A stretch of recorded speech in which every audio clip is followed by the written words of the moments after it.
ओम नमो भगवते वासुदेवाय। ओम नमो भगवते वासुदेवाय। ओम नमो भगवते वासुदेवाय।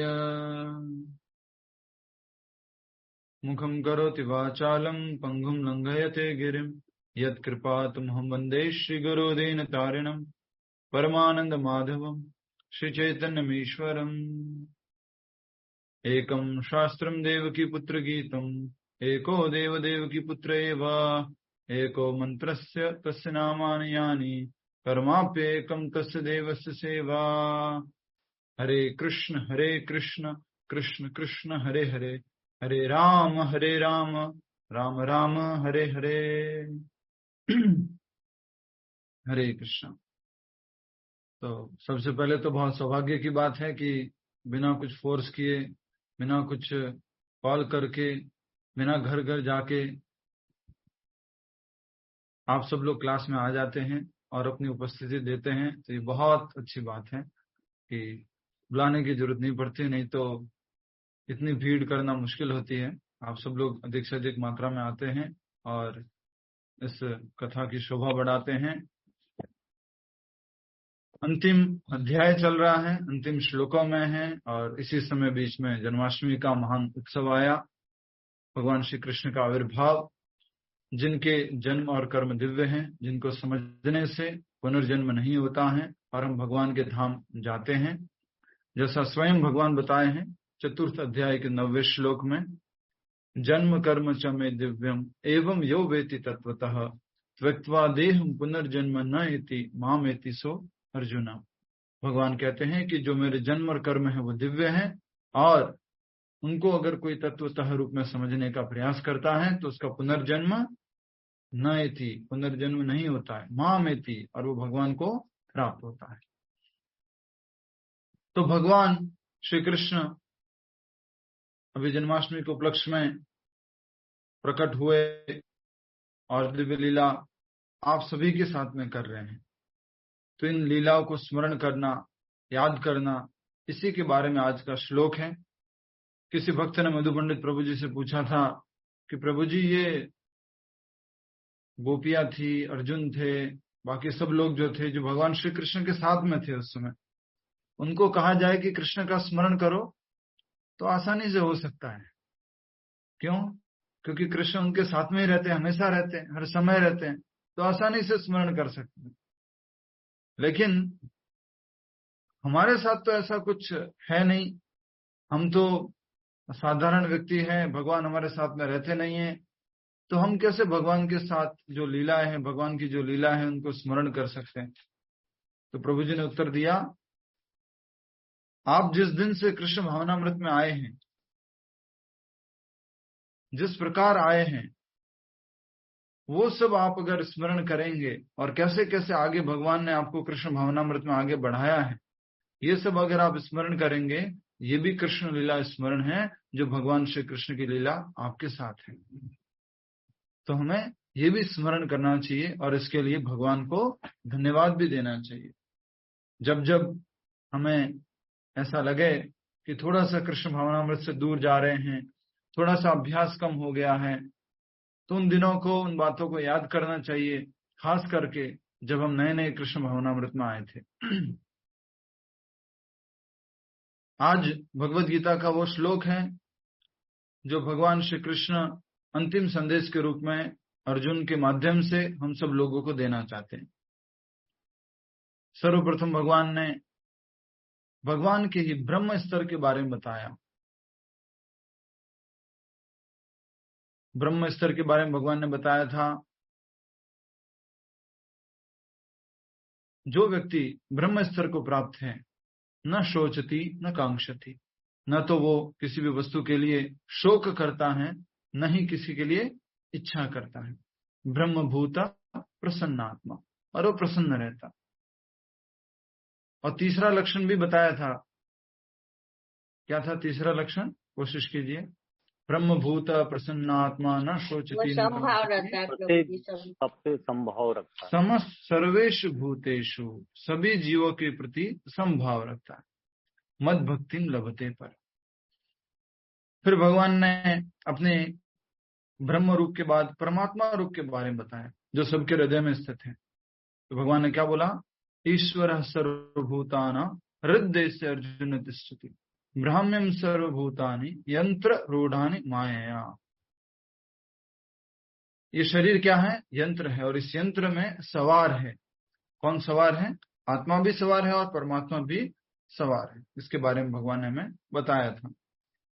अब श्लोक संख्या 64 में सबसे पहले हमने देखा था कि भगवान अब कह रहे हैं कि अब तुम्हें गुह्यतम ज्ञान बताने वाला हूं। सबसे पहला ज्ञान कैसा है? गुह्य ज्ञान, फिर गुह्यतर, फिर गुह्यतम। तो गुह्य ज्ञान क्या था? ब्रह्मन का ज्ञान, ब्रह्म स्तर का ज्ञान, आध्यात्मिक स्तर का ज्ञान। गुह्यतर ज्ञान क्या था? परमात्मा स्तर का ज्ञान। और गुह्यतम ज्ञान क्या है? जो भगवान अभी हमें समझा रहे हैं, और वो है स्वयं भगवान का ज्ञान, स्वयं भगवान के बारे में जानना। बहुत ही महत्वपूर्ण श्लोक है। और पिछला श्लोक 64 हमने पूरा कर लिया था। कर लिया था प्रभु जी प्रभु जी, जी हो गया था प्रभु। 64 पूरा हो गया था। तो आज हम ये 65वां श्लोक शुरू कर रहे हैं। एक बार 64वां फिर से अनुवाद देख लीजिए। क्योंकि तुम मेरे अत्यंत प्रिय मित्र हो, अतएव मैं तुम्हें अपना परम आदेश, जो सर्वाधिक गुह्य ज्ञान है, बता रहा हूं। इसे अपने हित के लिए सुनो। इसको हमने बार बार देखा था। सुनो मैं परमम वचः, मेरा परम वचन सुनो। अर्जुन सुन रहे हैं, लेकिन फिर भी भगवान क्या बोलते हैं? बार बार याद दिलाने के लिए बोलो, सुनो सुनो सुनो सुनो सुनो। और फिर क्या बोल रहे हैं भगवान यहाँ पे? इष्टोसी। इष्टोसी मतलब तुम मेरे क्या हो? प्रिय हो। ये जो संस्कृत शब्द की कुछ भाषाएं हैं, जैसे कन्नड़ भाषा है, उसमें इष्ट शब्द आता है। निम्न इष्ट हृदय, हमारे को ये अच्छा लगता है, ये अच्छा है। उसी तरह से शायद तमिल भाषा में इष्ट शब्द आता है। तो इष्टोसी मतलब कि तुम बहुत प्रिय हो। वक्ष्यामि ते हितम, तुम्हारे भले के लिए, तुम्हारे उन्नति के लिए मैं तुम्हें ये दिव्य ज्ञान, गुह्यतम ज्ञान बोल रहा हूं। सर्व गुह्यतमम, सर्व गुह्यतमम, मोस्ट कॉन्फिडेंशियल नॉलेज भगवान बोलने जा रहे हैं। आइए वो उदाहरण याद करते हैं जिसके माध्यम से हम भगवत गीता पढ़ना शुरू किए थे, और ये समझना शुरू किए थे कि कितना महत्वपूर्ण है एक प्रमाणिक गुरु से इस ज्ञान को लेना। तो जैसा आप सब लोग जानते हैं, वो उदाहरण क्या है कि प्रमाणिक गुरु से भगवत गीता समझनी चाहिए, आध्यात्मिक गुरु से भगवत गीता समझनी चाहिए। वो उदाहरण क्या था? यस, कोशिश कीजिए। वैसे तो मैंने बोला आज प्रश्न नहीं पूछूंगा, निडर होके क्लास में आइए।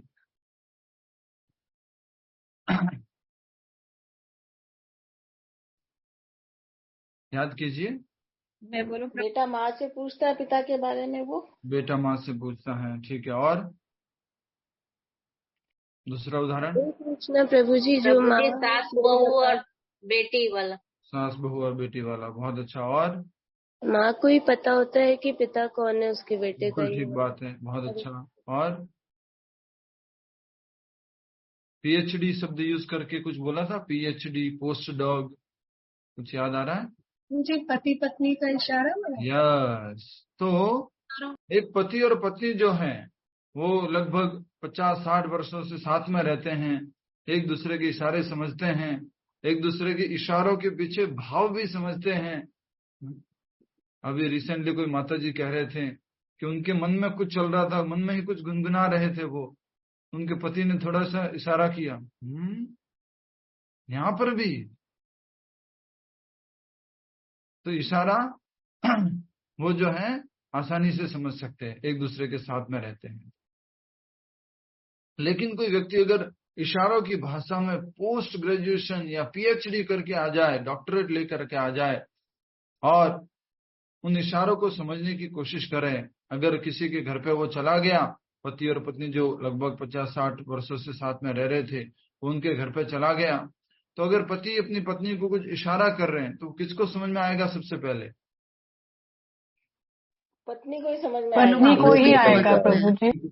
जो पीएचडी करके आया है, जो डॉक्टरेट करके आया है, वो तो अनुमान लगाएगा, तो मैंने वहां पर ऐसा पढ़ा था, ऐसा कुछ बताया था, ऐसा कुछ। लेकिन पत्नी को उसके पीछे भाव, अर्थ सब कुछ मालूम है।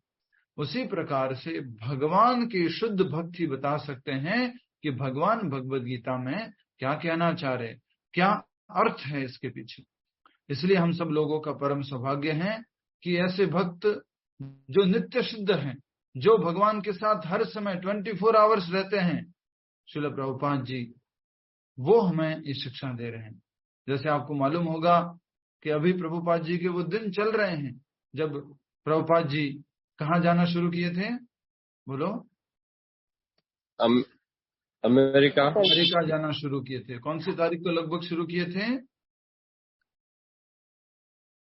यस, 13 अगस्त को शुरू किए थे प्रभुपाद जी, और आज लगभग 32 दिन हो गए हैं प्रभुपाद जी को उस यात्रा को करते हुए। तो प्रभुपाद जी हर दिन कुछ न कुछ लगभग लिखते थे उस डायरी में। लिखा है साफ साफ प्रभुपाद जी ने कि मैं बहुत परेशान था, बहुत बीमार था, बहुत समस्या में था। रात को स्वयं भगवान श्री कृष्ण आए, उनके 24 अवतार आए और साथ साथ पूरे मेरे नाम को लेके जा रहे, ऐसा मुझे सुरक्षित अनुभव दिया भगवान ने। और अगले दिन कैप्टन पंड्या, उनकी वाइफ और भी सब लोग बोलते हैं कि हमने ये अटलांटिक ओशन जो है इतना शांत, इतना पीसफुल कभी नहीं देखा। तो प्रभुपाद जी कहते हैं इट्स ऑल कृष्णा's ब्लेसिंग्स, कृष्ण भगवान की कृपा। और भी हमने आपको बताया था कि जो आध्यात्मिक जगत में प्रभुपाद जी कृष्ण के साथ रहते थे, तो प्रभुपाद जी को कृष्ण ने कहा थोड़ा जाओ नीचे भौतिक जगत में जाओ, थोड़ा प्रचार करके आओ। तो प्रभुपाद जी ने क्या बोला था बताइए, जल्दी बताओ। मैं नहीं जाऊंगा। हाँ, मैं नहीं जा रहा, आपके साथ बढ़िया भक्ति में दिव्य आनंद है, मैं भी वहां क्यों जाऊं। तो प्रभुपाद जी जो हैं एक बार गोलोक वृंदावन छोड़ने को तैयार नहीं थे। फिर भगवान कृष्ण बोलते जाओ थोड़ा प्रचार करके आओ थोड़ा, फिर वो मना करते, फिर तीसरी बार बोलते कोई बात नहीं तुम जाओ, मैंने सारी व्यवस्था कर रखी है। तब प्रभुपाद जी जो कि नित्य संगी है भगवान के, वो इस भौतिक धरती पर आते हैं कृष्ण भावनामृत का प्रचार करने के लिए। कलकत्ता में 1896 में वो प्रकट होते हैं और उसके बाद फिर से वो वृंदावन में सब सन्यास वगैरह लेकर के जब वृंदावन आ जाते हैं, तो लगभग 6-7 वर्षों से कहाँ रह रहे थे? राधा दामोदर मंदिर में वहां रह रहे थे। एक बार फिर से उनको वृंदावन छोड़ना पड़ता है। उनके गुरु का आदेश था इस भगवत गीता और भागवत के संदेश का प्रचार कौन सी भाषा में करना है? अंग्रेजी भाषा में, अंग्रेजी में। तो प्रभुपाद जी को फिर से वृंदावन छोड़ना पड़ा।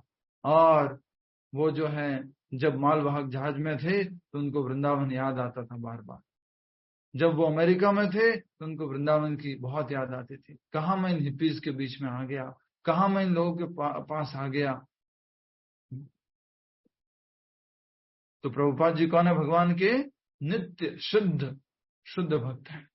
तो उनके द्वारा हमें भगवत गीता समझने का ये मौका मिल रहा है और भगवत गीता का वास्तविक अर्थ, मर्म हमें समझने का प्रयास करना चाहिए।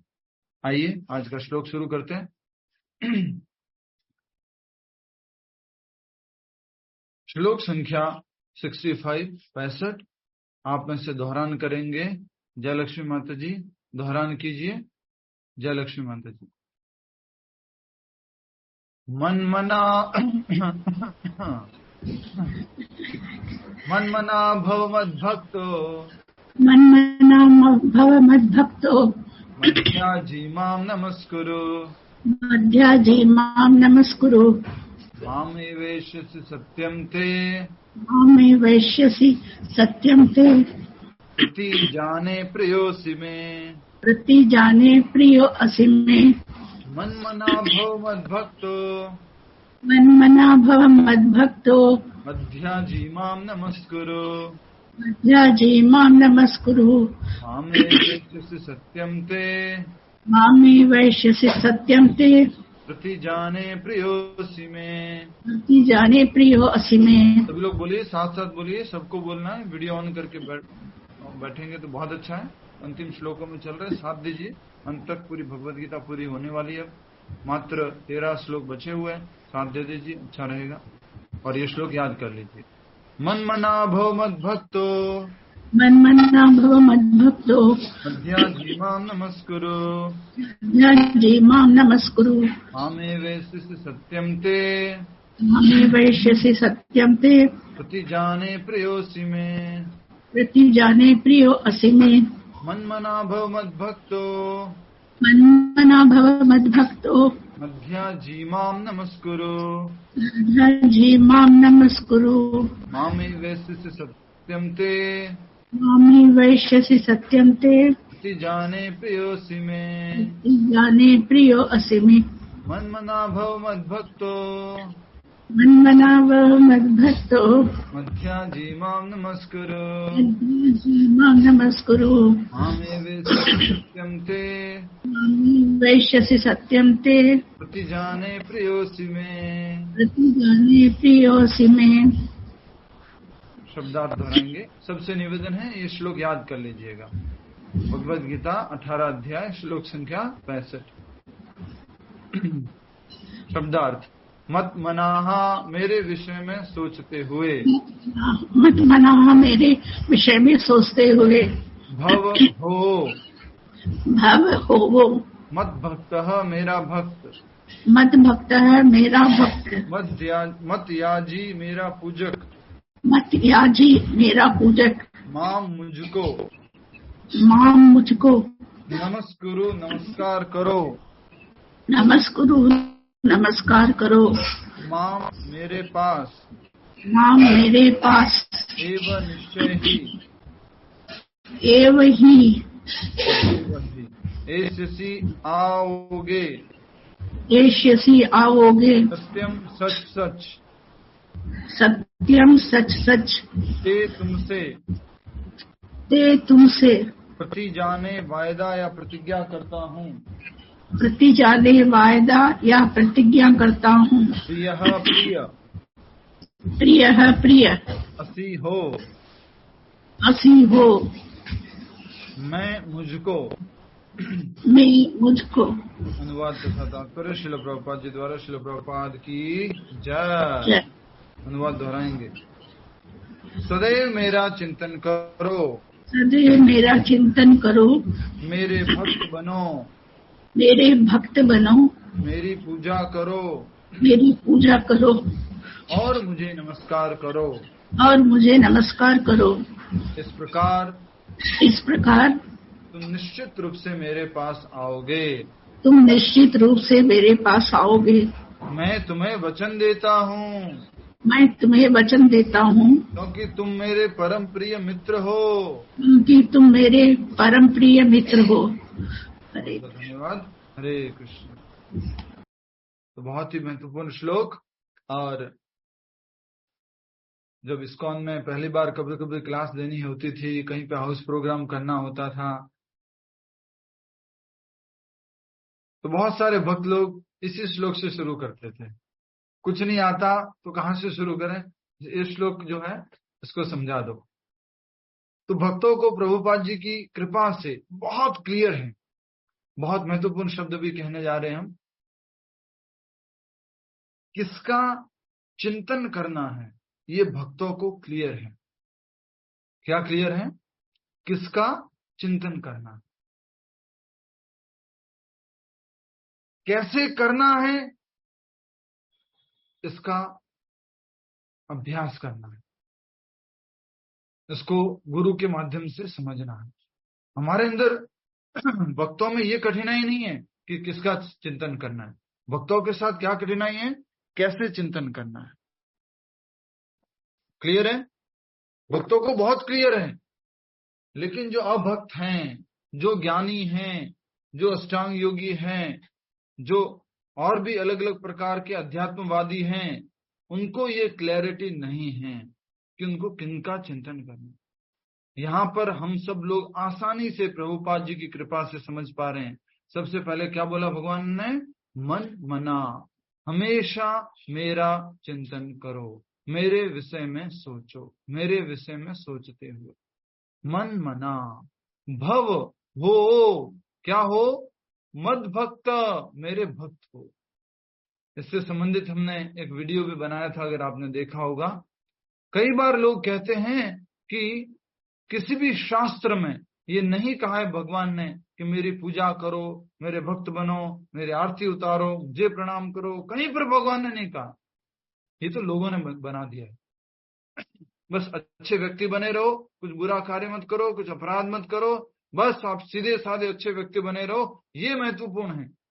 भगवान ने तो कहीं पर नहीं बोला गीता में या भागवत में या अन्य शास्त्रों में कि मेरे भक्त बनो। आप उनको सीधा सीधा बता सकते हैं कि भगवत गीता के 18वें अध्याय के कौन से श्लोक में? 65वें श्लोक। और सेम बात को भगवान ने 9 अध्याय पूर्व बोला था, 90वें अध्याय के 34 अंतिम श्लोक। मन मना, हमेशा मेरा चिंतन करो। लेकिन हमारा मन तो कुछ और चिंतन करता रहता है। हमारा मन किसका चिंतन करता रहता है? विषयों का, विषयों का, इंद्रिय विषयों का चिंतन करता रहता है हमेशा। जो इस मन को इंद्रिया सूचना देती है कि मेरा विषय ये है, मुझे ये विषय चाहिए, मुझे ये विषय बहुत प्रिय है, वो जो ये मन जो है जब संदेश सूचना प्राप्त करता है तो वो ही उसका विचार करता रहता है, इन्हीं के बारे में स्मरण करता रहता है। भगवान कह रहे मेरा स्मरण करो, लेकिन हम जो हैं इंद्रिय विषयों का स्मरण करते रहते हैं। क्योंकि अभी हम सब लोग प्रेयस से बहुत आसक्त हैं। एक होता है श्रेयस और एक होता है प्रेयस। अभी भी हम इमीडिएट हैप्पीनेस, तुरंत जो खुशी मिलती है, उसमें बहुत रुचि रखते हैं। कौन सा श्लोक है जिसमें भगवान ने बताया था सात्विक सुख, राजसिक सुख और तामसिक सुख? नहीं, क्या था वो? सात्विक, राजसिक और तामसिक अभी बताया था ना।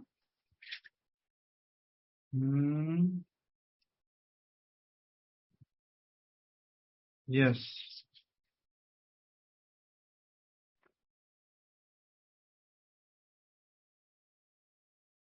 ये 18.26 में भी बताया है। सात्विक कर्ता, सात्विक कर्ता, कर्ता कर्ता की बात नहीं है जी।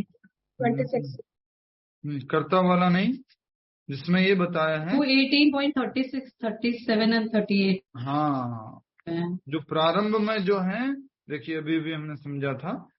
श्लोक संख्या 3 प्रकार के सुखों के विषय में सुनो। श्लोक संख्या 36 में भगवान बोल रहे, हे भरत श्रेष्ठ, अब मुझसे 3 प्रकार के सुखों के विषय में सुनो, जिनके द्वारा बद्ध जीव भोग करता है और जिसके द्वारा कभी कभी दुखों का अंत हो जाता है। तो श्लोक संख्या 37 में भगवान बता रहे हैं, जो प्रारंभ में विष जैसा लगता है लेकिन अंत में अमृत के समान है, और जो मनुष्य को मनुष्य में आत्म साक्षात्कार जगाता है, वह क्या है? वास्तविक या वही सात्विक सुख है। बट हम लोग कौन से सुख को अधिक महत्व देते हैं? राजसिक और तामसिक। खास करके अभी जो हमारी स्थिति है राजसिक, जिसमें क्या है? जो सुख इंद्रियों द्वारा उनके विषयों के संसर्ग से प्राप्त होता है। When senses come in touch with sense object and there is a sensation, and when that sensation is favorable, वो sensation जब अच्छा लगता है तो क्या है? वो सुख अनुभव होता है। तो जो प्रारंभ में अमृत तुल्य है तथा अंत में विष तुल्य लगता है, किसी भी प्रकार का भोजन आदि भी अधिक अगर मान लीजिए स्वाद में लग रहा है, बहुत अच्छा लग रहा है, अधिक खा लिया खा लिया खा लिया और खा लिया, और फिर वही भोजन बाद में क्या बन जाता है हमारे लिए? परेशानी बन जाती है। सेम रसगुल्ला जब पहली बार आपने खाया था बहुत स्वादिष्ट लगता है, लेकिन जब 8वां या 10वां रसगुल्ला खा रहे होते हैं तब उतना स्वादिष्ट नहीं लगता, और फिर उसके बाद जबरदस्ती ठूसने की कोशिश करेंगे कि अब थोड़ा और ठूस लेते, बाद में मिलेगा या नहीं मिलेगा, स्टोर में भर देते हैं। तब वो रस ना, ये रसगुल्ले का रस और अंदर जो रस जा चुका है आपस में टकराता है, और वो फिर एकदम से मतलब बाहर निकलने वाली स्थिति आ जाती। तो यही बात कही जा रही है कि इंद्रिय सुख जो है प्रारंभ में कैसा लगता है? अमृत तुल्य लगता है, और अंत में विष तुल्य। तो रजोगुणी और तमोगुणी जो सुख है उसके पीछे हम जो है चिंतन करते रहते हैं। तथा जो सुख आत्म साक्षात्कार के प्रति अंधा है, जो प्रारंभ से लेकर अंत तक मोह कारक है, और जो निद्रा आलस्य तथा मोह से उत्पन्न होता है, वह तामसी कहलाता है। Ignorance is bliss. Bhagavad Gita Bhagavatam कहाँ समझना है? इन सब प्रवचनों से, इन सब ज्ञान की बातों से दूर रहो। अलग अलग भोग के स्थानों पर जाओ, किसी भी प्रकार के लोगों से मिलो नहीं, भक्ति वालों से इनसे दूर रहो। भक्तों से इनके संपर्क में आएंगे तो थोड़ा ज्ञान व्यान आएगा और वो सब हमें कष्ट देगा, इनसे सब दूर रहो। Ignorance is bliss. फिर ऐसे लोग आलस में, निद्रा में, प्रमाद में पड़े रहते हैं। तो ये सारी बातें हम किस बिंदु पर कर रहे हैं? बिंदु है मन मना। हमारा मन हमेशा चिंतन करता रहता है, लेकिन किसका चिंतन करता है? इंद्रिय विषयों का। इंद्रिय विषयों को भोग करने के लिए और सुविधाएं जो चाहिए उसका चिंतन करता रहता है। इंद्रिय विषयों के भोग में, थोड़ा ये पॉइंट लिख लीजिएगा, थोड़ा सा एक्सटेंशन बता रहा हूं। इंद्रिय भोग के विषय में कहीं बाधा ना आ जाए उसके लिए चिंतन करता रहता है। इंद्रिय विषयों के भोग की सुरक्षा का चिंतन करता रहता है।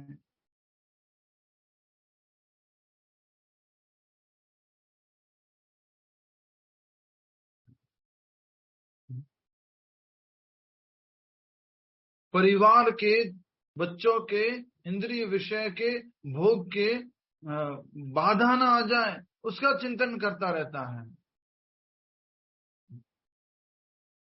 हर समय हमारा मन इन अलग अलग प्रकार के चिंतन में, मनन में लगा रहता है।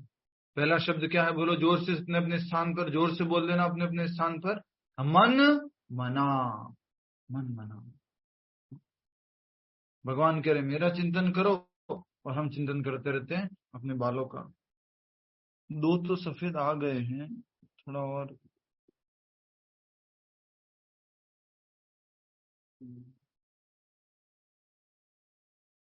भगवान कहते रहते मेरा चिंतन करो, हम चिंतन करते रहते अपने कपड़ों का, हम चिंतन करते रहते अपने पेट का। कितना बढ़ गया। जन्माष्टमी में खूब लड्डू खा लिए हैं, 2-3 किलो बढ़ गया होगा।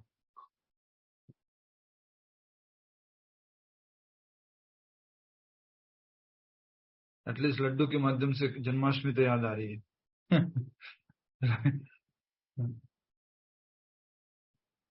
मन मना, इसको और अच्छे से समझना है। ये सबसे महत्वपूर्ण है।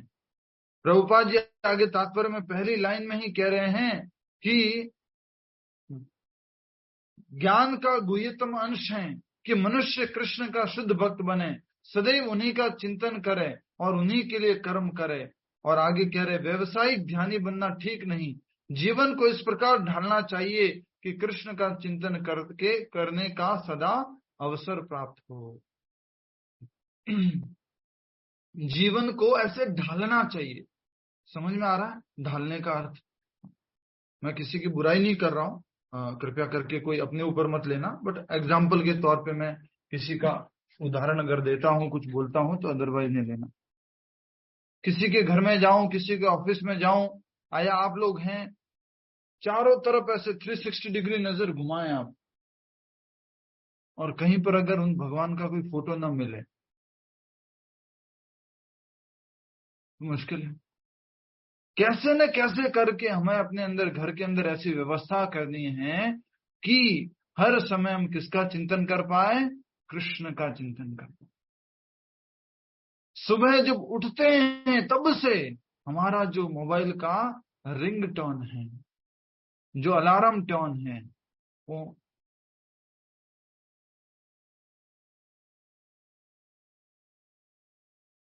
मुर्गे का ना हो करके भगवान श्री कृष्ण के संबंधित हो, हरे कृष्ण हरे कृष्ण। कुछ और भौतिक ना हो करके आध्यात्मिक हो।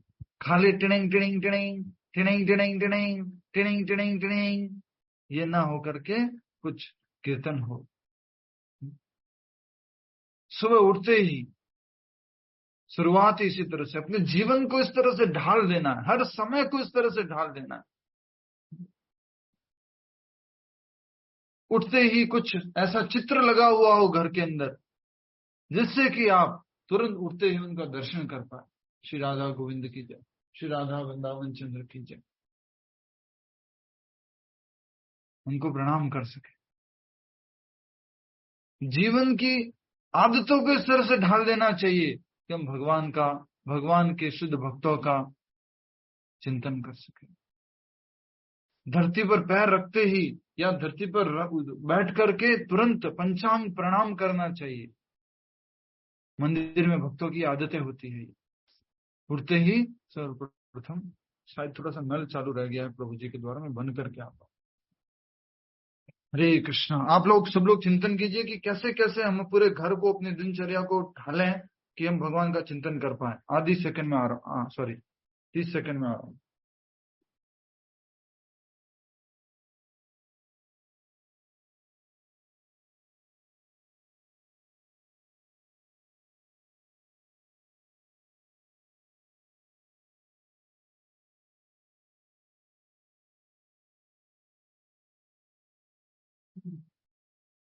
कृष्ण हरे हरे। तो हमें अपने जीवन को इस प्रकार से ढालना है कि हर समय किसका चिंतन हो? कृष्ण का चिंतन हो।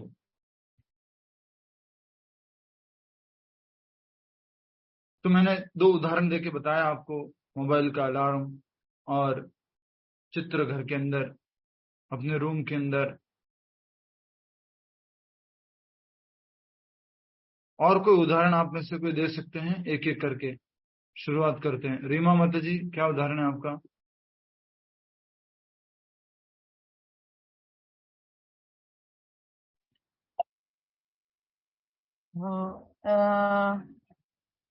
बस दीवारों में, हर रूम में एक फोटो होना चाहिए भगवान का। तो बोल दिया मैंने। तो गाड़ी में भी होना चाहिए। गाड़ी में भी होना चाहिए। आप गाड़ी में बैठ के क्लास अटेंड कर रहे हैं, क्या बात है? हाँ जी। वाईफाई कुछ नहीं है, कुछ भी नहीं है। अच्छा, नेटवर्क नहीं है, ठीक बात है। बहुत बड़ी तपस्या कर रहे हैं, भगवान कृपा करे आपके ऊपर। यस, एक एक करके मैंने बोला है, मैं नाम ले लूंगा सबका ना। रीना विज माता जी। प्रभु जी, गाड़ी चलाते, कार ड्राइव करते समय मैं फिंगर पे वो रखती हूँ जो चैंटिंग के लिए होता है। गाड़ी चलाते समय जो काउंटर रखते हैं, चैंटिंग, हाँ, ठीक काउंटर। बात। मोनिका गुसन जी। प्रभु जी, मैं फोन ज्यादा ऑपरेट करती हूँ तो वॉलपेपर पे आईडी का नेम ठाकुर जी के नाम से है, उनका वॉलपेपर पे उनका वॉलपेपर भगवान का रहे, ठीक बात है। अच्छा, ये सब चीजें होती तो हैं, वॉल पे भगवान कृष्ण होते हैं, मोबाइल के वॉलपेपर भगवान श्री कृष्ण होते हैं, लेकिन इन सबको कॉन्शियसली देखना होता है, कॉन्शियसली देखना होता है। ऐसा नहीं होने वाला कि वॉलपेपर है तो बस मैंने दर्शन कर लिया, ऐसा नहीं होता है। ठीक है, नेक्स्ट वंदना। बोलिए प्रमिला माता जी। जब व्हाट्सएप की रिंगटोन बजे तो राधे राधे बजे। व्हाट्सएप की रिंगटोन बजे तो राधे राधे, क्या बात है, हरि बोल। ठीक है, और कोई? हरे कृष्णा प्रभु जी। किसी का फोन आता है या हम करते हैं तो सबसे पहले हरे कृष्णा बोलना चाहिए। सबसे पहले हरे कृष्ण बोलना चाहिए, ठीक बात है, बहुत अच्छा। और कोई?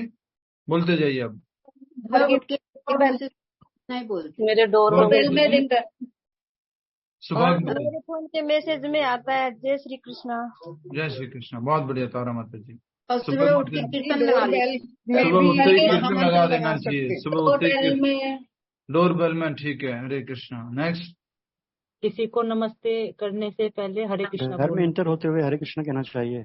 घर पे एंटर होते हुए हरे कृष्णा कहना चाहिए। और घर से निकलते हुए वैष्णव तिलक धारण करना चाहिए, बहुत अच्छा। और घर से निकलते वक्त भी हरे कृष्णा बोलना चाहिए। निकलते हुए हो गया। यस गुप्ता जी, सोते वक्त भगवान का चिंतन करके सोना चाहिए। सोते वक्त भगवान का चिंतन करते हुए, बिल्कुल ठीक बात है, बहुत अच्छा। और कोई? सबसे पहले ही हरे कृष्णा बोलना चाहिए। हाँ जी, सबसे उठते पहले सबको बोलना चाहिए। उठते ही हरे कृष्ण बोलना चाहिए, बहुत अच्छा। और बच्चों के नाम ठाकुर जी के या राधा रानी के नाम पर। बहुत बढ़िया। और घर पे चेंटिंग एकदम हरे कृष्णा की चलती रहनी चाहिए। कैसे मंत्र बॉक्स चलता रहना चाहिए, बहुत अच्छा। हरि बोल। और हरे कृष्णा। बच्चे स्कूल जाते हैं तो मंत्र बोल के जाते हैं और राधे राधे जय श्री कृष्णा बोल के जाते हैं। यस, स्कूल जाते हैं तो उनको हरे कृष्ण बुलवाना, बहुत बढ़िया। यस, और कोई? प्रभु जी खाना बनाते समय यस, रामावतार जी। हरे कृष्णा प्रभु जी, वो अभी मायापुरी से मैं एक टेप, छोटा सा टेप लेके आया था, उठते ही मैं पहले हरे कृष्णा मंत्र लगा देता हूँ घर में। बहुत अच्छा, हरि बोल। यस, स्नान गुप्ता माता जी। हरे कृष्णा बोलना चाहिए। यस, प्रीति गुप्ता माता जी बोलिए। हरे कृष्ण प्रभु जी, जब मैं खाना बनाती हूँ तो एलेक्सा पे भजन ही बजाती। Very important. देखो आप लोग ना बहुत इंपॉर्टेंट बातें मिस कर जाते हो। अपने जीवन में हम 3-4 बार तो दिन में प्रतिदिन क्या करते हैं? भोजन करते हैं, नाश्ता करते हैं, लंच करते हैं, डिनर करते हैं। तो बहुत इंपॉर्टेंट है कि वो भोजन जो है वो भगवान का चिंतन करते हुए बनाया जाए, भगवान का प्रवचन करते हुए बनाया जाए, भगवान का श्रवण करते हुए बनाया जाए, और भगवान की संतुष्टि है तो फिर उनको भोग लगाया जाए और भोग की बात प्रसाद रूप में पाया जाए। तो बनाते समय भी कृष्ण चिंतन, भोग लगाते समय कृष्ण चिंतन, प्रसाद पाते समय कृष्ण चिंतन, और हर समय प्रसाद के जो प्रभाव के रूप में आप कृष्ण चिंतन कर पाएंगे। तो भोजन बहुत बड़ा माध्यम है। फिर आप जो आंखों से देखते हो, उसकी आंखों से जो जो देखते हो वो वस्तुओं में भी कृष्ण होने चाहिए। कोशिश करो कि कृष्ण से संबंधित हम जो सीरियल देखें, वीडियो देखें, कुछ देखते हैं तो कृष्ण संबंधित हो। यस, और कोई? 3 चीजों का भोजन जो करते हैं, आंखों से जो देखते हैं, कानों से जो सुनते हैं। यस, कृष्ण जी के लिए कुछ न कुछ खरीदारी करनी चाहिए जब भी धाम में जाते हैं। खरीदारी करनी चाहिए। हरि बोल, ये तो बहुत अच्छा है। हमारी हर क्षण भगवान में ही होनी चाहिए। हर क्षण भगवान में होनी चाहिए। कैसे होनी चाहिए वो चर्चा कर रहे हैं। हरे कृष्णा प्रभु जी, मैं तो यहाँ वॉक करते चैंटिंग करती थी तो लोगों ने हरे कृष्णा ही बोलना शुरू कर दिया मुझे भी। यस तो हर समय कृष्ण नाम जप करते रहना चाहिए। तो सबसे महत्वपूर्ण तो क्या है? कृष्ण नाम जप। हर समय जो भी कार्य कर रहे हैं, आप सुबह उठ रहे हैं, सो रहे हैं, जाग रहे हैं, वॉशरूम में हैं, नहा रहे हैं, भोजन बना रहे हैं, सेवा कर रहे हैं, हर समय अपनी जिह्वा से आप भगवान का नाम उच्चारण करें। तो इस प्रकार से कृष्ण चिंतन संभव है। फिर कृष्ण से संबंधित कुछ लीलाओं को याद करना, जैसा कि आपको याद है 4 तरीके से कृष्ण का चिंतन किया जा सकता है। क्या क्या है वो? नाम, रूप, गुण, लीला। नाम, रूप, गुण और लीला। तो भगवान का नाम जप, फिर उनका रूप, जो रूप माधुर्य है, कैसे भगवान सुंदर दिख रहे हैं, आज भगवान ने कैसी पोशाक पहनी है। कई बार हमारे मोबाइल में दर्शन आते हैं, जयपुर से राधा गोविंद देव जी के, वृंदावन से राधा वृंदावन चंद्र जी के, बांके बिहारी लाल के, अयोध्या से, कहीं और से। लेकिन हम क्या करते हैं? ठीक है, दर्शन आ गए, उसको खोलेंगे भी नहीं, उसको ओपन भी नहीं करेंगे, और पहले ही प्रणाम करके बस खत्म, या फिर किसी को फॉरवर्ड कर दिया।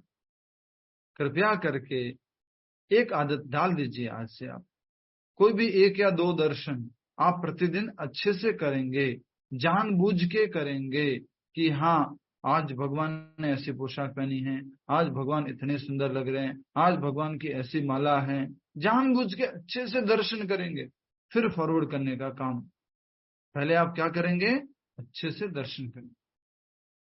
सबके मोबाइल में दर्शन आता है, यस और नो? लेकिन कई बार हम अच्छे से दर्शन नहीं करते। जी, आपने भेजा था प्रभु जी जो वो ड्रेस हमको बहुत अच्छी लगी भगवान की, भगवान भी बहुत सुंदर लग रहे थे। और मैं यही सोच रही थी कि ये ड्रेसिंग जो है कहाँ से और किसने बनवाई होगी, कैसे उनको तैयार किया होगा। बहुत अच्छे लग रहे थे, बहुत ही सुंदर जो आपने भेजा था प्रभु जी। कौन से वाले पोशाक? जी वो येलो में और हनी कलर की उसमें कढ़ाई प्रभु वो जी, कर रखी थी, आपने भेजी थी कल परसों में जो भेजा था व्हाट्सएप पे।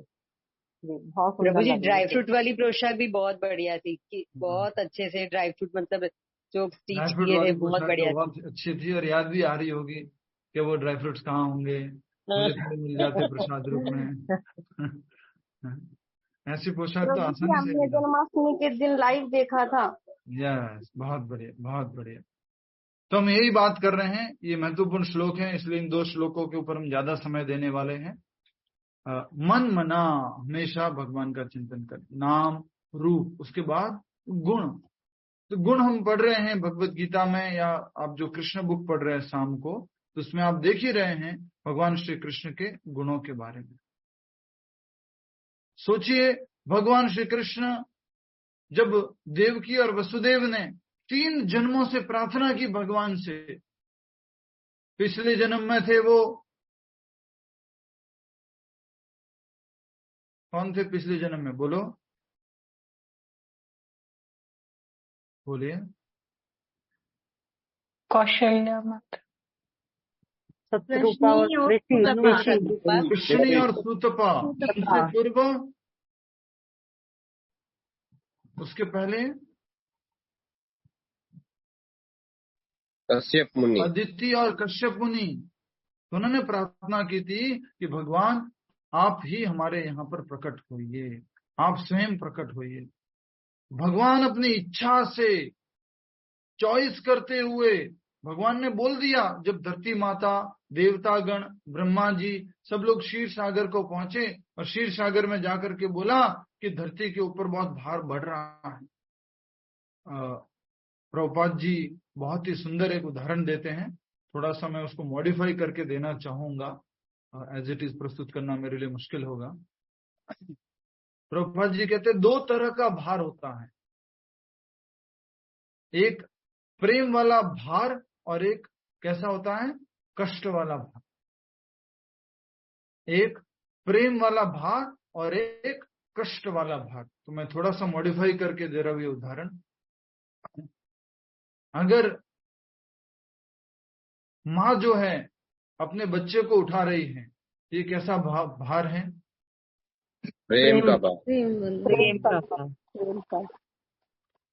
लेकिन माँ अगर कोई अप्रिय वस्तु को उसको जबरदस्ती उठाना पड़ रहा है, जो उसको सम्मान भी नहीं करती है, जो उसका ध्यान भी नहीं रखती है, जो उससे प्रेम भी नहीं करते हैं, अप्रिय वस्तु को अगर माँ को, स्त्री को उठाना पड़ रहा है, तो उसको क्या बोलेंगे?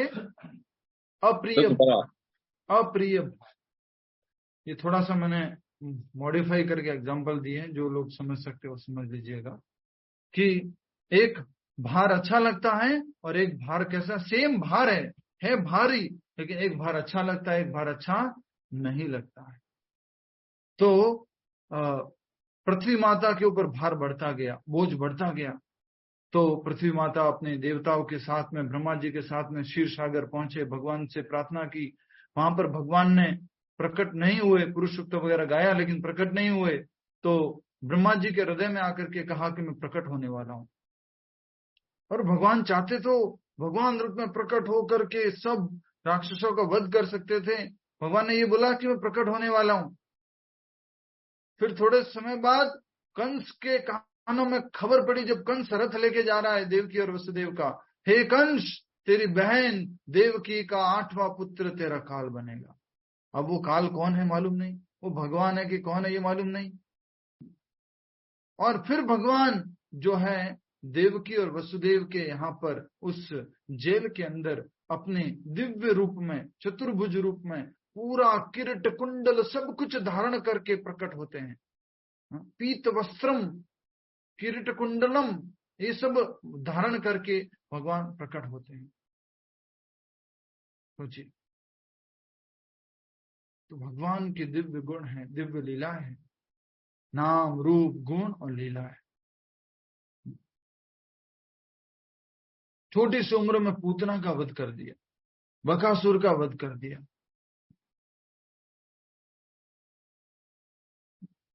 ये भगवान के दिव्य गुण हैं, आकर्षण हैं। इन सब बातों को हम समझेंगे। हाँ, सोचिए वसुदेव जी में क्या गुण था कि वसुदेव जी जब भगवान श्री कृष्ण को अपने पास पा लिए हैं, वो प्रकट हो गए हैं, तब जब कृष्ण बोल रहे हैं कि देखो मुझे तुम्हें नंद बाबा के यहाँ लेके चलो, यमुना पार करके नंद बाबा के यहाँ गोकुल में लेके चलो, नंद गोकुल में लेके चलो। वसुदेव जी ने एक भी प्रश्न नहीं किया, कृष्ण तुम ऐसा क्यों बोल रहे हो, मैं तुम्हें वहां क्यों लेके जाऊं, और ये दरवाजे कैसे खुलेंगे, ये सब सैनिक कैसे मूर्छित हो जाएंगे, कुछ भी प्रश्न नहीं किया। जब कृष्ण हाथ में है, जब कृष्ण को धारण कर लिया है, तो कृष्ण स्वतः सब कुछ कर लेंगे। जब आप भी कृष्ण को इस भगवत गीता रूपी संदेश के माध्यम से आप धारण करके और कृष्ण का आदेश पालन करते हो कि मेरे को दूसरे लोगों को डिस्ट्रीब्यूट करो, मेरे को दूसरे लोगों को डिस्ट्रीब्यूट करो, तुम मुझे प्रिय बनोगे। और आप जब कृष्ण को इस प्रकार से वाणी रूप में, ग्रंथ रूप में धारण करके लोगों को डिस्ट्रीब्यूट करने जाते हैं, तो भगवान ऑटोमेटिकली धीरे धीरे सारे मार्ग खोल देते हैं। भगवान व्यवस्था कर देते हैं।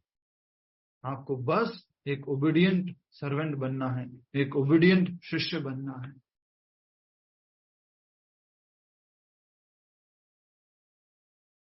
बहुत डिटेल है वो कंस का कारागार, वहां से भगवान का बाहर निकलना, बहुत अलग अलग पुराणों में अलग अलग वर्णन है, तो उसको हम समझेंगे। इसी बात के ऊपर फिर से आते हैं, मन मना। तो गुण, रूप, नाम और लीला के माध्यम से हमें भगवान का चिंतन करना चाहिए। आपके घर में जो कृष्ण हैं, भगवान हैं, जो लड्डू गोपाल हैं, जो राधा कृष्ण हैं, अभी तुरंत याद करो कि जन्माष्टमी के दिन आपने कैसे श्रृंगार किया था, जन्माष्टमी के दिन आपने क्या भोग लगाया था, क्या स्पेशल डेकोरेशन किया था, किस प्रकार के अलग अलग फूल लाए थे, कैसे आपने अभिषेकम किया था भगवान का, सब याद करो। यह है भगवान का चिंतन। तो मन मना, प्रभुपाद जी अनुवाद में तो बता दिए, सदैव मेरा चिंतन करो, मेरे भक्त बनो, मेरी पूजा करो और मुझे नमस्कार करो। इस प्रकार तुम निश्चित रूप से मेरे पास आओगे। और भगवान क्या कह रहे हैं, निश्चित रूप से किधर जाओगे, मेरे पास आओगे। भगवान ने इसी बात को 4 अध्याय के 9वें श्लोक में भी बोला था, जन्म कर्म च मे दिव्यम एवं यो वेत्ति तत्वतः। मेरा जन्म और कर्म क्या है, दिव्य है। उसको कोई इन ट्रुथ, इन रियलिटी, सत्यता में समझने का प्रयास करता है तो उसका पुनर्जन्म नहीं होता है। पुनर्जन्म न एति माम एति, वो मेरे पास आ जाता है, मेरे धाम को आ जाता है। बहुत जगह भगवान ने कहा है, यद गत्वा न निवर्तन्ते तद धाम परमम मम, वो धाम मेरा धाम है जहां जाने के बाद कोई वापस नहीं आता है, जहां सूर्य की रोशनी की, चंद्रमा के उस रोशनी की, बिजली के प्रकाश की आवश्यकता नहीं होती है, वो मेरा धाम है। तो भगवान ये सब अर्जुन को प्रॉमिस कर रहे हैं।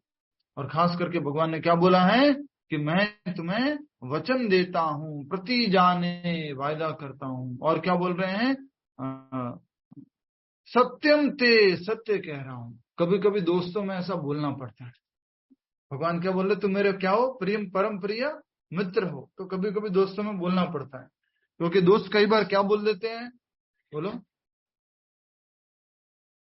क्या बोल देते हैं, झूठ बोल देते हैं, रहने दो, झूठ बोल देते हैं।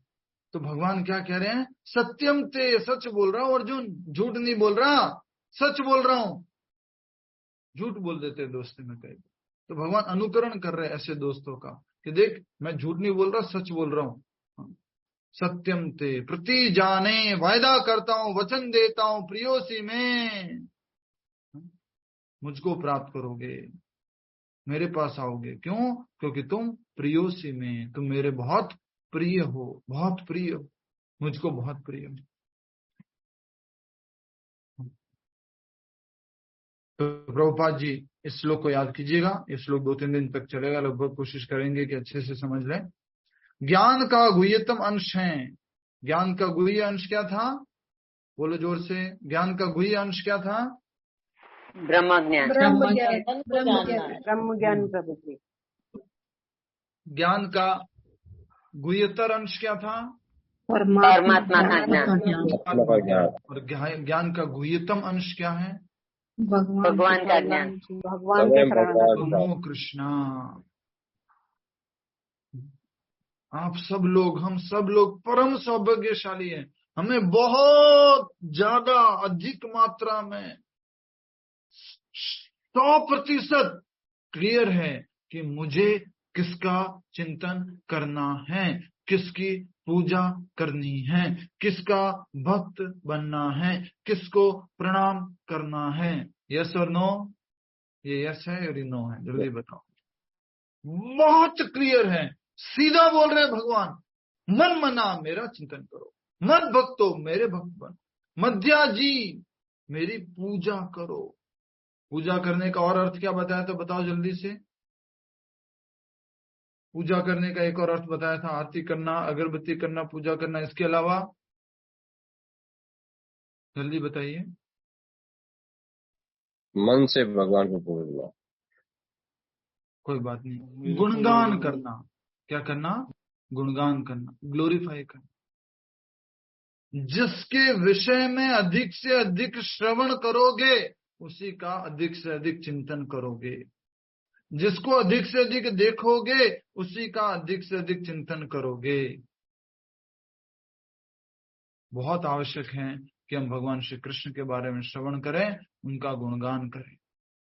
मेरी पूजा करो, माम नमस्कुरु, और मुझे प्रणाम करो। 4 काम बोले हैं बस। मन मना भव मद भक्तो मध्या जी माम नमस्कुरु। माम ए वेश्यसि सत्यम ते, मेरे पास आओगे। माम ए वेश्यसि, मेरे पास ए वेश्यसि आओगे। सत्यम ते, सत्य कह रहा हूँ, सच सच बोल रहा हूँ, झूठ नहीं बोल रहा। अर्जुन दोस्त है तू, मेरा बहुत प्रिय दोस्त है, झूठ नहीं बोल रहा मैं। मेरे पास आओगे, प्रति जाने वायदा करता हूँ। भगवान प्रॉमिस कर रहे, गुह्यतम ज्ञान बता रहे। तो प्रभुपाद जी लिख रहे तात्पर्य में, ज्ञान का गुह्यतम अंश है कि मनुष्य कृष्ण का शुद्ध भक्त बने, सदैव उन्हीं का चिंतन करें, उन्हीं के लिए कर्म करें। अब हमारा कर्म भी किसके लिए होना चाहिए? कृष्ण के लिए। धीरे धीरे अपने जीवन को ढालो इस प्रकार से कि आपका हर एक कर्म कृष्ण के लिए हो। हर एक कर्म। बड़ी प्रसन्नता हुई जब हमारी क्लास में से कोई माता जी वृंदावन में बुक काउंटर पर सेवा करने लग गए।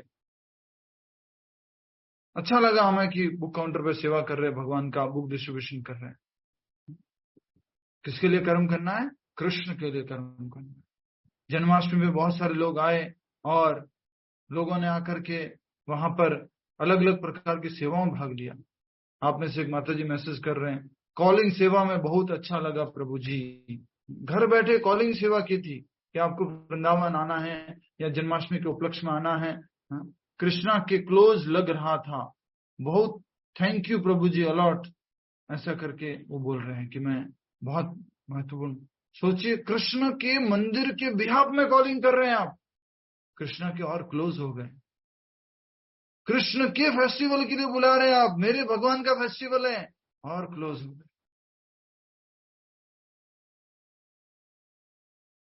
तो कृष्ण कर्म करना है, यही प्रभुपाद जी कह रहे हैं। सदैव उन्हीं का चिंतन करना है, उनका भक्त बनना, उनके लिए कर्म करना है। व्यवसायिक ध्यानी बनना ठीक नहीं।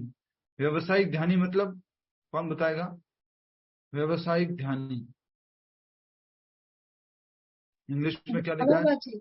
ओनली बिजनेस माइंड बनना, बिजनेस माइंड। ऑफिशियल मेडिटेटर प्रभु जी। Yes, official meditator. क्या समझाएंगे इसको? कौन समझाएगा बताइए? ऑफिशियल मेडिटेटर भावना साहू जी समझाइए। What is the meaning of official meditator? कि जो कर तो रहे लेकिन उसको बिजनेस के तरीके से कर रहे हैं और एक किसी और पर्पस के लिए कर रहे हैं, कृष्णा के लिए नहीं कर रहे। सपोज वृंदावन में इतने सारे जने हैं जो पोशाक बना रहे हैं but they are not meditating on Krishna while making them. वो उसको एक बहुत सुंदर उदाहरण दिया आपने, हरि बोल। आप पोशाक बनाते इसलिए शायद बहुत अच्छी बात बताई आपने। तो वृंदावन में बहुत सारे लोग क्या बनाते हैं, पोशाक बनाते हैं। बहुत सारे लोग मुकुट बेचते हैं भगवान का। बहुत सारे लोग भगवान के छोटे छोटे ड्रेसेस वगैरह बेचते हैं। लड्डू गोपाल 5 रुपए लड्डू गोपाल, 5 रुपए 5 रुपए लड्डू गोपाल, 5 रुपए ड्रेस, 5 रुपए मुकुट, 10 रुपए मुकुट।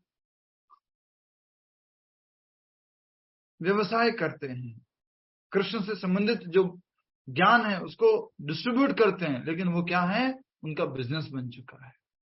उसका आजीवन जो उनका जो जीविका है वो उसके ऊपर आधारित है।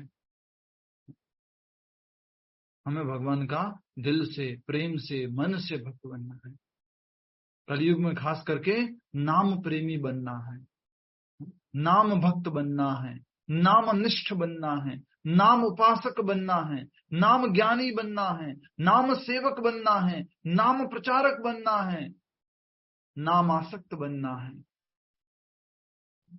खास करके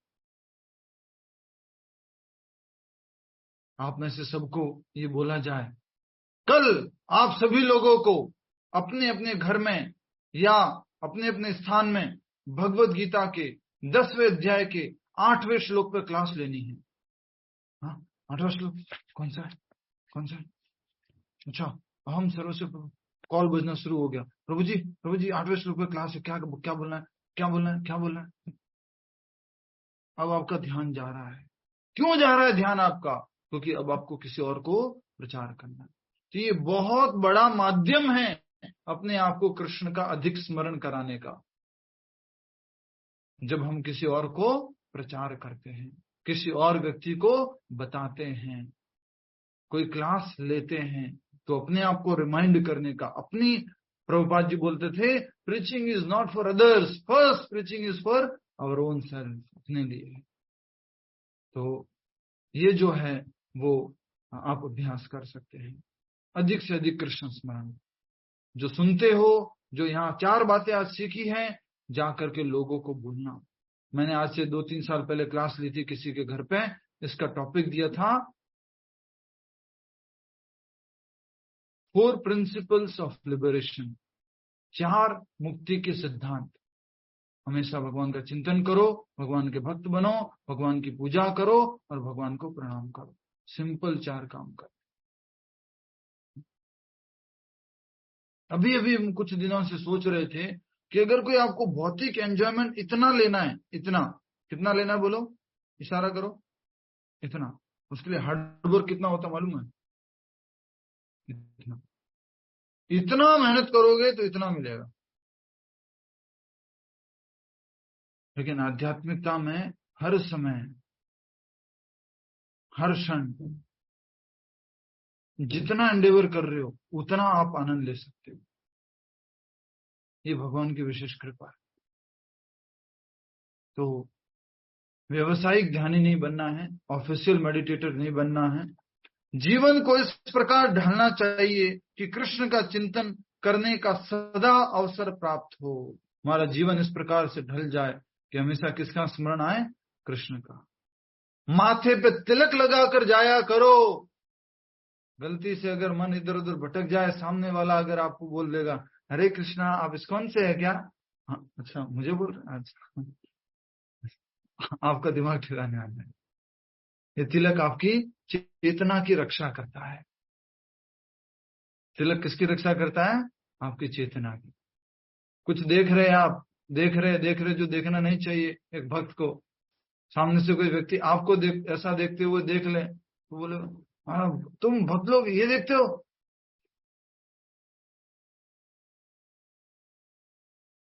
तिलक आपके दृष्टि की, आपके वाणी की, सबकी रक्षा करता है, आपको कृष्ण स्मरण करवाता है।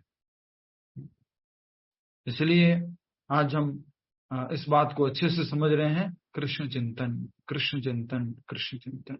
मन मना भवमद भक्तो मध्याजी माम नमस्कुरु मामे वे शिष्य सत्यम ते प्रति जाने प्रियोसी में। एक एक शब्द का अर्थ याद होना चाहिए इस श्लोक का। फिर आगे कह रहे प्रभुपाद जी, मनुष्य इस प्रकार कर्म करे कि उसके सारे नित्य कर्म कृष्ण के लिए हो, सारे कर्म कृष्ण के लिए हो। इस प्रकार से अपने जीवन को, अपने दिन को ढाल लेना चाहिए। अभी तो हमारे कर्म अपने बच्चों के केंद्रित हैं, परिवार के केंद्रित हैं, समाज के केंद्रित हैं, लेकिन हमें धीरे धीरे अपने कर्मों को कृष्ण केंद्रित करना है। समझ में आ रहा है आप सबको? अपने हर एक कार्य को कृष्ण से संबंधित करना है, कृष्ण केंद्रित करना है। चैतन्य चरितामृत में कहा गया है कि धीरे धीरे धीरे धीरे धीरे धीरे कृष्ण कृष्ण कृष्ण कृष्ण कृष्ण कृष्ण सुनते जाओगे, आपका मन भी कृष्ण कृष्ण कृष्ण कृष्ण कृष्ण चिंतन करते जाएगा। इसलिए अधिक से अधिक कृष्ण चिंतन करना है, कृष्ण श्रवण करना है। आप में से 4-5 भक्तों का धन्यवाद दूंगा जिन्होंने मुझे व्हाट्सएप करके बोला कि प्रभु जी बहुत दिन हो गए क्लास बंद हुए, कब शुरू कर रहे हैं। और जिन भक्तों ने नहीं बोला और फिर भी आज क्लास में आए हैं पूरा उत्साह के साथ, इसका मतलब आप भी चाह रहे थे कि क्लास जल्दी शुरू हो। आप सभी का बहुत बहुत धन्यवाद है। हरि बोल, हरे कृष्ण। प्रभु जी कुछ खाली खाली लग रहा था, बिल्कुल सूनापन लग रहा था प्रभु जी। हरे